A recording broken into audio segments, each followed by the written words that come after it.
অ্যাডমিশনে তুমি কত ঘন্টা পড়লে তুমি মেডিকেলে চান্স পাবা। এবং আমি অ্যাডমিশন টাইমে কত ঘন্টা পড়তাম। আসলে আমি এমনও দিন গেছে, আমি পড়তে পড়তে প্রায় আমার ফজরের আজানও দিয়ে দিছে। এবং আমি অ্যাভারেজ সবসময় 17 থেকে 18 ঘন্টা পড়তাম। হ্যালো এভরিওয়ান, আসসালামু আলাইকুম। আমি আসিম বিল্লাহ।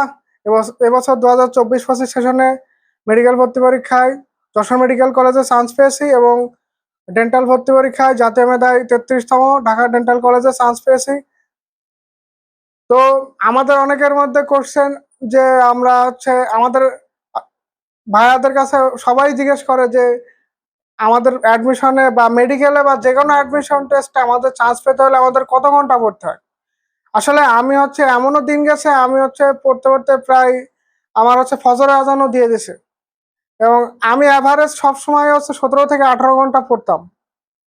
সফলতা আসলে তুমি যদি অল্প পরিশ্রম করে তুমি যদি সফলতা অর্জন করতে চাও তাহলে এটা কখনোই সম্ভব হবে না। অবশ্যই তোমাকে জঘন্যতম পরিশ্রমী হতে হবে। যদি তুমি জঘন্যতম পরিশ্রমী হও তাহলে তুমি তোমার কাঙ্ক্ষিত সাফল্য অর্জন করতে পারবে। তোমাদের অনেকের মনে হতে পারে যে আমাদের সারাদিনই পড়া লাগবে, ভাইয়ারা সারাদিন পড়তো। আসলে এটা পার্সন টু পার্সন ভ্যারি করে। অনেকের যেই পড়াটা 10 ঘন্টা লাগে, আবার অনেকের সেই পড়া 6 ঘন্টায় পড়া হয়ে যায়। তো এটা তোমার নিজের উপর ডিপেন্ড করে যে তুমি একটা পড়া তুমি কত ঘন্টার মধ্যে কমপ্লিট করতে পারো। তো সবসময় চেষ্টা করবো যে অ্যাডমিশন টাইমে যেই পড়াগুলো সবসময় মানে টাইম টু টাইম অ্যাডমিশনের পড়াগুলো কমপ্লিট করার। এবং আমি যেটা করতাম যে অ্যাডমিশন টাইমে আমি আমার পড়া যতক্ষণ না পর্যন্ত কমপ্লিট না হতো আমি ততক্ষণ না পর্যন্ত আমি ঘুমাতাম না।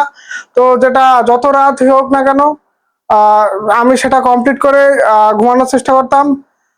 তো আমার জুনিয়রদের জন্য এটাই সাজেশন থাকবে যে তোমরা সবসময় দিনের পড়া দিনে কমপ্লিট করবা এবং কোনো পড়া ফেলে রাখবা না পরবর্তী দিনের জন্য।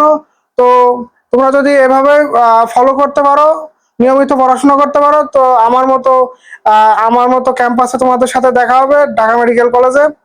তো আজকে এই পর্যন্তই। পরবর্তী ভিডিও কি নিয়ে অবশ্যই জানিয়ে দিবে। ভালো লাগলে বন্ধুদের মধ্যে শেয়ার করবে। আসসালামু আলাইকুম রহমতুল্লাহ।